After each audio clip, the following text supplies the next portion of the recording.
Salut à tous, c'est Minou, j'espère que tout sera bien. Donc aujourd'hui, on se retrouve tout simplement pour le premier avant-match des 8e de finale qui nous attendent dans cette Coupe d'Afrique, incroyable Coupe d'Afrique. Donc si la vidéo vous intéresse, n'hésitez pas à vous abonner et liker. Et sur ce, je vous dis comme d'habitude, bonne vidéo à tous. Donc dans cette vidéo, on va tout simplement faire l'avant-match opposant la Côte d'Ivoire, le pays organisateur au Sénégal, bien sûr les récents gagnants de la Coupe d'Afrique récemment. Donc franchement, ce sera un gros match qui nous attend, la plus grosse affiche justement de ces 8e de finale. Donc j'ai vraiment hâte de ce match-là qui se jouera lundi, donc demain à 21h tout simplement. Donc vraiment, j'ai vraiment hâte de voir ce match-là. Tout le monde sera devant ce match-là. Très gros match qui nous attend. Donc voilà, bien sûr, ce sera le plus gros match qui nous attend dans ces 8e de finale, même si quand même on aura le droit à beaucoup de grosses affiches intéressantes aussi. Donc voilà, comme vous savez, la Côte d'Ivoire s'est récemment qualifiée de justesse en tant que meilleure troisième après la victoire du Maroc. Donc franchement, la Côte d'Ivoire est à la porte de la sortie, c'est très compliqué pour eux. Et de l'autre côté, on a le Sénégal qui est dans aucune galère, qui n'a aucune défaite depuis le début de la Coupe d'Afrique, qui est vraiment dans une grande forme et dans une grande lancée. Et donc on voit un peu qu'il y aura un petit déséquilibre potentiellement, mais sur le papier et notamment de ce qui nous attend, je pense pas que ce sera si compliqué que ça. Je pense que ce sera un gros match tout simplement. Donc pour revenir un petit peu dans les news, on sait que la Côte d'Ivoire a récemment démis de ses fonctions Jean-Luc Gasset. Donc actuellement la Côte d'Ivoire n'a pas de vrai coach, c'est très compliqué pour eux. On avait vu la rumeur avec Hervé Renard en tant que prêt, etc. de l'équipe de France, mais malheureusement l'équipe de France a refusé ça et on voit que la Côte d'Ivoire actuellement est en grande galère parce qu'ils n'ont pas de vrai coach. Donc ils vont plus compter sur un intérimaire, sur un stagiaire plutôt qu'un vrai coach. Donc de ce côté-là, ça va être assez compliqué, ce sera un peu désavantageux aussi, même si Jean-Luc Gasset malheureusement n'a pas été très bon non plus, avait pas de grosses performances non plus. Et derrière, on a potentiellement un joueur qui est blessé du côté de la Côte d'Ivoire.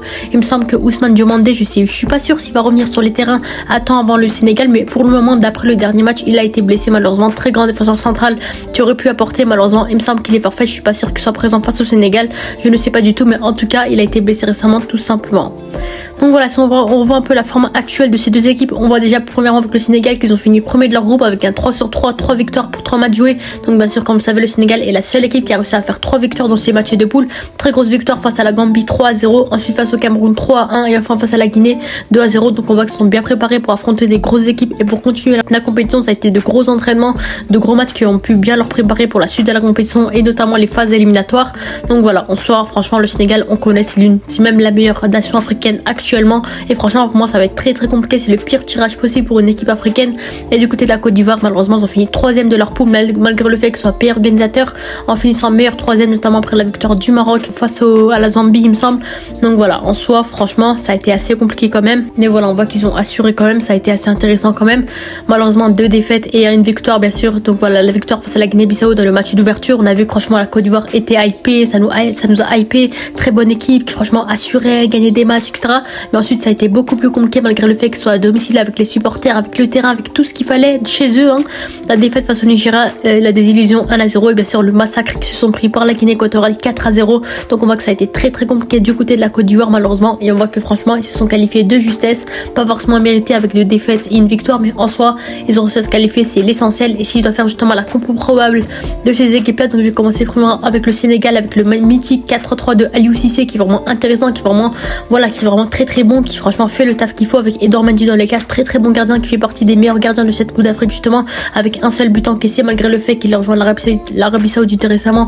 On voit que franchement il a toujours le niveau, il est toujours aussi bon. Donc pour moi Edouard Mendy ça reste un très bon gardien. Crépin Diatta sur le côté droit, certes ça reste un joueur assez polyvalent sur le côté qui peut jouer offensivement et défensivement, et pour moi Crépin Diatta a montré de très belles choses sur ce côté droit là de l'équipe du Sénégal, l'un des meilleurs latérales droits des phases de poule. Donc pour moi Crépin Diatta mériterait ce rôle tout simplement. Et bien sûr en défenseur centraux, Kalidou Koulibaly et Abdou Diallo, très bonne défense qui franchement fait le taf qu'il faut. Peut-être Abdoulaye Seck à la place de Abdou Diallo à voir.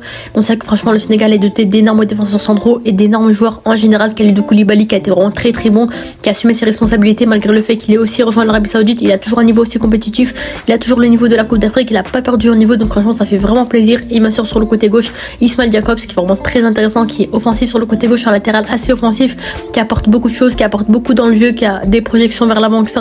Donc pour moi Ismail Jacobs ça reste vraiment un très bon latéral gauche qui peut être très intéressant aussi. Donc voilà, en soi cette défense franchement elle est vraiment très bonne. La preuve, ils se sont encaissés qu'un seul but dans une poule comme celle-ci, dans la poule de la mort, soi-disant poule de la mort. Franchement ça a pas fait d'effet sur le Sénégal, un seul but encaissé dans toute la compétition en 3 matchs.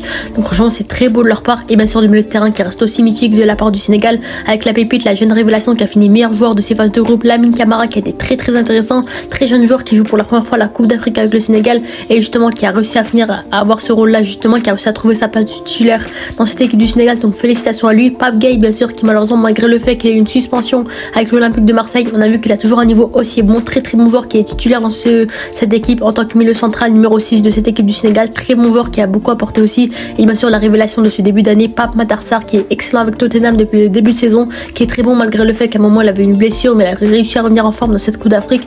Très bon joueur Pape Matar Sarr, ce milieu à 3 se complète très bien et fait actuellement partie des meilleurs milieux de terrain actuels de cette Coupe d'Afrique. Donc franchement félicitations à eux. Franchement ce 11 du Sénégal, pour moi il n'y a rien à dire là-dessus. Et bien sûr en attaque, Ismaïla Sarr sur le côté droit, très bon joueur qui a notamment marqué lors du dernier match il me semble. Habib Diallo en pointe malgré le fait que c'est un peu compliqué son début de saison au Qatar. On a vu que franchement il a réussi à marquer avec cette équipe du Sénégal. Il a pris sa place titulaire devant des Boulaye Dia, devant des Nicolas Jackson et devant pas mal de numéro 9 intéressants du Sénégal. Et Sadio Mané sur le côté gauche qui encore une fois nous illustre et nous illumine encore une fois. Très bon joueur depuis qu'il s'est marié. Franchement il est vraiment excellent avec cette équipe du Sénégal. Il est décisif. Il me semble 2 buts et une passe D depuis le début de la compétition. Faut dire à quel point vraiment très bon joueur sur le côté gauche. Toujours un aussi bon ailier comme à l'époque. Donc franchement ça fait vraiment plaisir. Et on sait bien sûr pas de plus de choses à rajouter que cette équipe du Sénégal est vraiment exceptionnelle. Très bonne équipe, assez complète et assez équilibrée on va dire. Donc franchement ça fait vraiment plaisir. Et bien sûr du côté de la Côte d'Ivoire, encore une fois avec un 4-3-3 qui est un peu plus faible malheureusement, qui n'est pas vraiment équilibré. C'est un peu plus compliqué pour eux. Avec Yahya Fofana dans les cages, malheureusement ça a été très compliqué pour lui avec il me semble 5 buts encaissés depuis le début de la compétition. Ça a été un peu compliqué pour lui. Certes la défense elle a pas été en grande forme, mais lui aussi malheureusement il est fautif sur quelques buts. Wilfried Singo sur le côté droit, parce que pour moi Serge Aurier c'est à bannir de la Côte d'Ivoire. Malheureusement il offre rien de particulier avec la Côte d'Ivoire. On a vu que Wilfried Singo a de meilleures qualités, a montré de bien meilleures choses dans ce début de la compétition. Donc franchement pour moi ça reste un très bon joueur offensif qui apporte des choses offensivement et défensivement, qui a le niveau, qui est déterminé à 100%. Et pour moi Wilfried Singo mériterait cette titularisation devant Serge Aurier tout simplement. Sur le côté gauche Ghislain Conan, parce que pour moi il n'y a pas de concurrence sur ce côté gauche là. On voit qu'il est assez bon, on va dire, il n'est pas exceptionnel non plus. On voit quand même qu'il est assez intéressant, qu'il déborde sur les côtés, qu'il va essayer d'aider les liés, un Jérémy Boga ou un Crasso, quoi, mais peu importe. Mais en tout cas, on sait que Ghislain Conan, ça reste un joueur assez intéressant. Et la charnière centrale, bien sûr, malgré le fait que Ousmane Diomandé, on va partir du fait qu'il soit blessé, mais c'est pas vraiment sûr. Donc voilà, Evan Ndjika sur le côté gauche, malheureusement, c'est un peu compliqué pour lui. On l'a vu qu'avec l'AS Roma, il était assez bon. Avec Francfort la saison passée, il était assez bon, mais là, avec la Côte d'Ivoire, c'est un peu compliqué pour lui. On voit que cette défense n'est pas en confiance, elle se connaît pas forcément, elle est pas assez équilibrée, elle est assez fébrile aussi. Et bien sûr, pour l'accompagner, je mettrai Kosono, le défenseur central du Bayer Leverkusen, qui malheureusement, depuis le début de la compétition, n'a pas eu droit à une seule minute de jeu. Donc pour moi, il mériterait, c'est son moment, il a de l'expérience, il a le niveau, il veut un énorme début de saison avec le Bayer Leverkusen. Donc pour moi, Kosono mériterait cette titularisation devant Wilfried Boli potentiellement si Ousmane Diomandé est blessé. Pour moi, Kosono aurait mérité d'avoir du temps de jeu depuis le début de la saison. Ça a été compliqué pour eux.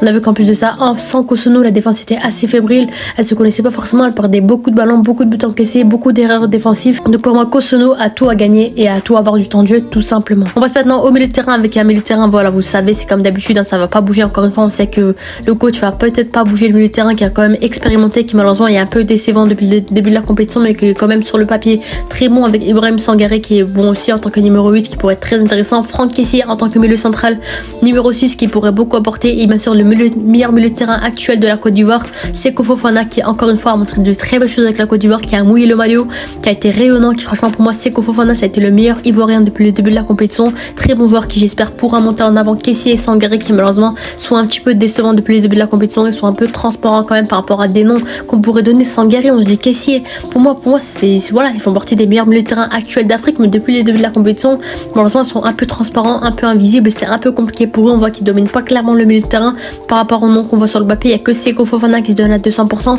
J'espère voir de leur part un peu plus de motivation et un peu plus d'envie. Et pour moi, la Côte d'Ivoire pourrait clairement dominer des matchs si jamais ce milieu de terrain reste en forme. Et bien sûr, l'attaque, on a un peu changé avec Adingra sur le côté droit, puisque malheureusement Adingra a été blessé au début de la compétition. Il est rentré vite fait, il me semble, lors du dernier match face à la Guinée équatoriale.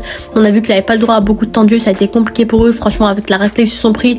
Donc pour moi, Adingra mériterait ce rôle à la place de Jonathan Bamba, par exemple, qui a quand même été intéressant en ce début de compétition. À l'heure en pointe, malheureusement, il n'a pas pu jouer lors de ses 3 premiers matchs à cause de blessures.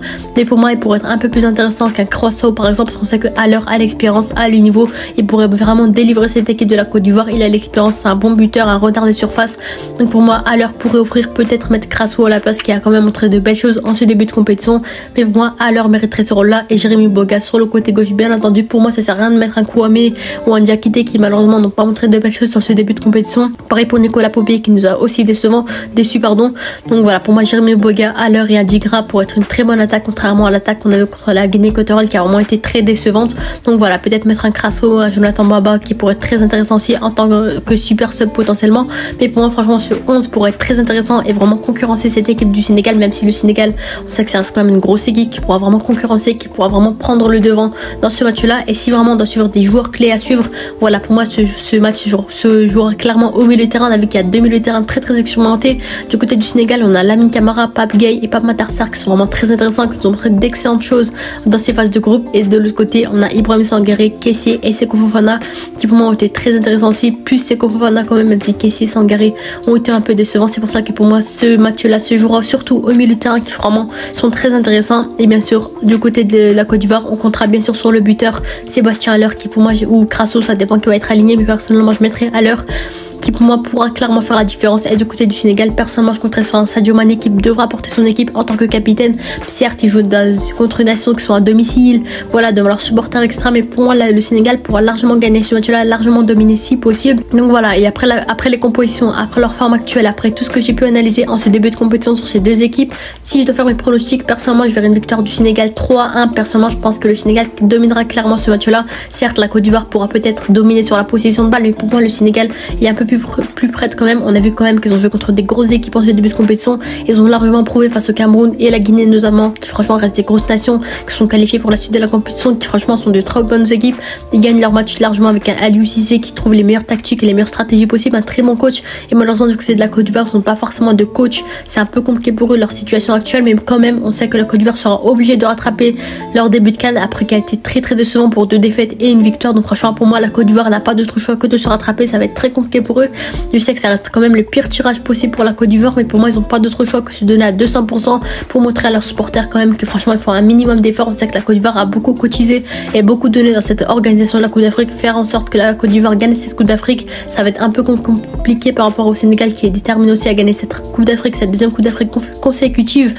Donc voilà, je pense que ça va être un très gros match qui nous attend lundi soir. Donc franchement, j'ai vraiment hâte de voir ce match-là. N'hésitez pas à nous avis en commentaire sur vos compositions probables, sur vos pronostics. Mais pour moi, ce match-là se jouera clairement au milieu de terrain avec de grands milieux de terrain qui nous attendent, de grandes attaques, de grandes nations tout simplement qui nous attendent dans ce match-là. Franchement, c'était mignon. N'hésitez pas à vous abonner et à liker. On se dit à la prochaine. Ciao.